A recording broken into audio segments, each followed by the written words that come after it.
Hi, I'm Tom, and in this video I will explain you how to accelerate your marketing flywheel to get more leads for premium outdoor structures. Intro.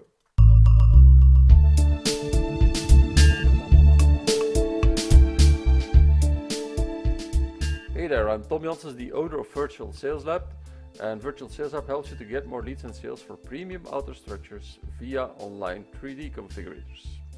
So, in this video, I will give you one simple tip to accelerate your marketing flywheel, so you can get more leads for premium outdoor structures. But there's one important but, of course.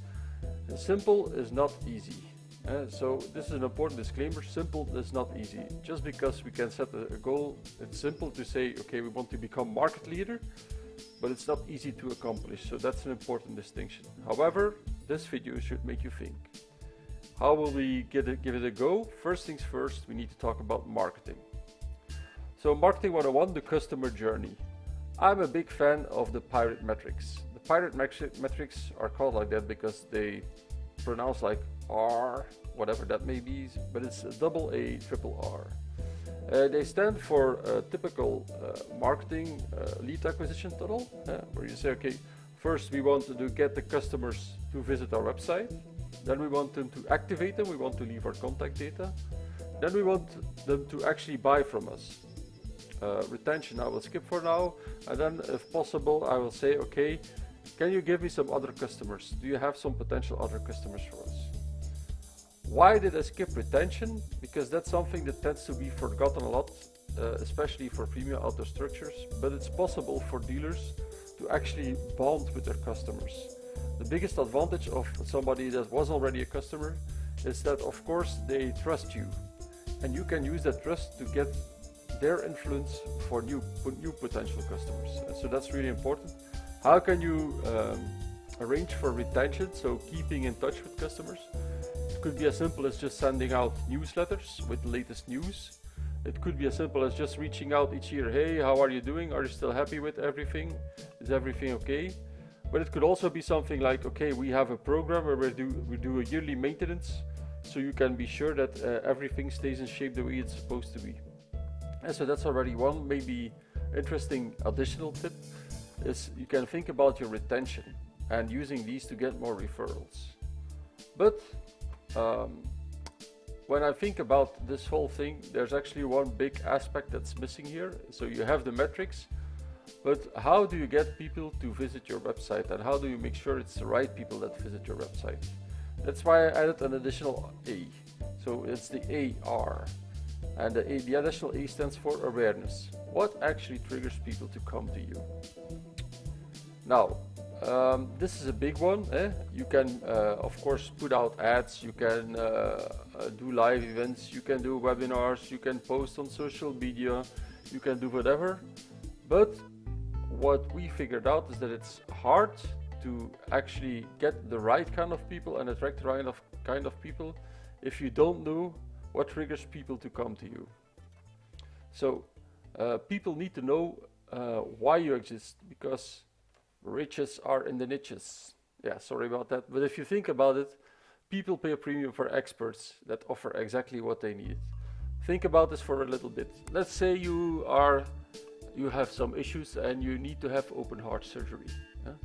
If you need to have open heart surgery, would you start Googling for a surgeon? You might go to your local hospital, but if it would be me, I would prefer not to opt for the local hospital, but really look for an expert in open heart surgery.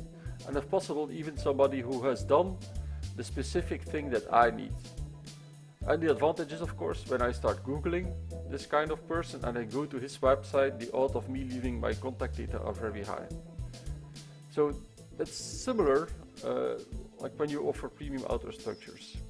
So by addressing a smaller part of the market, you can speak to them directly and they will be more committed. So you can serve them better. And people search online for specific things. So visitors will be more committed, you will get more leads, and you will be able to charge more. This is quite an interesting thing to think about. If you specialize in one specific thing and you do all your messaging around it in a certain way, people will find you, and when they come to your website, your quality will improve.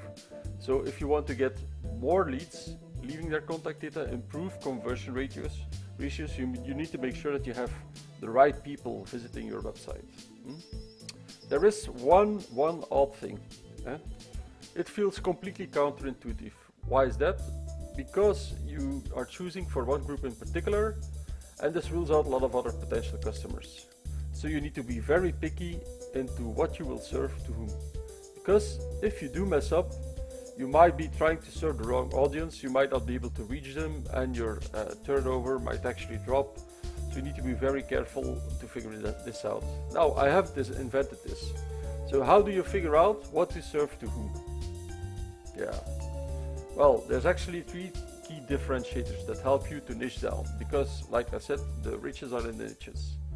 It could be that you niche down, do you say, okay, I want to serve a particular audience in this particular region. Well, if there's 3 people offering the same premium outdoor structures in this particular region, you might go for the, okay, I'm specializing in high wood finishes. I'm specializing the more eco kind of finishes, etc., etc. So you really need to think, okay, if this is our landscape, our competitor landscape, and we will niche down like this. This is only one part, but there's actually like a sort of framework that will help you to niche down. I didn't invent it, it's well known. And it looks like this. So when it comes to awareness, you have 3 key differentiators. You have your product. What do you sell? You can sell whatever you want, but it would make sense if you are in a market that all the people you are addressing in that market would be searching for your particular product. Of course, as I told before, by niching down, you tend to exclude a certain part of your audience. So you need to make sure that you capture the right audience. But you really need to think, what product am I offering to my customer? Does he really need to be with me to get this? And do I have the authority to offer this? And the second part of this is then the market, of course. Who are you targeting? The obvious thing to do in the past when there was no internet was it was all based on geography. If somebody in my vicinity, okay, there were like 3 suppliers in my vicinity, 3 dealers, I would just address them and say, okay, I'll go to these 3 people, I'll ask them what I need, and then I'll just wait for the quote and see who I have the best feeling with. It could be that it's more about trust, it could be that it's more about price, it could be about timing, it could be about anything basically, at the product they're offering, etc., etc. What's important here is when you think about your market, there's like a huge addressable market, but it tends to be better to be very, very specific and very picky.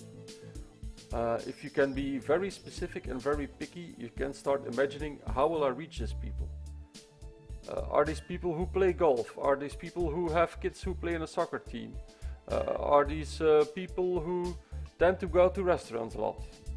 Are these people who attend yearly events like Botibo? Are these people?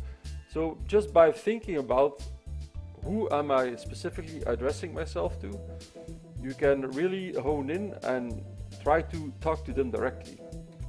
And the advantage, of course, is when you do this, it helps you to figure out the proper go-to-market. So there's your product, what are you selling? There's your market, that's okay, to who am I selling? And then of course there's the go-to-market. How will I make sure that I get to the people that I need and explain them the product that I sell? That's the whole go-to-market. So a typical stories about that is, okay, what are typical triggers that make your prospect say, okay, I want to reach out? And if you can already, it could be that they attend a local event, for example, a local event about gardening. If they attend it, they might be potentially interested. You could say, let's do a little competition that says, okay, if you leave your contact data, if you're interested, we will give away one outdoor structure with screens for free. So leave contact data, or something like, if 3 people buy at this event, you get a 10% discount, things like that. Could be something completely different as well. So go-to-market is really about finding out the triggers, figuring out how you can collect all their contact data, how you make sure that they are aware that you exist. It could be videos like this. You could say, okay, we have news, we have showcases, we have customer cases, we have whatever is necessary. You need to make sure that you figure out the proper way to reach your customer. So I know this is a lot, and this was just a small introduction, but I really would like you to ask to figure out your market, to niche down, and to be different than your competitors. So this will automatically help you to get more leads and sales.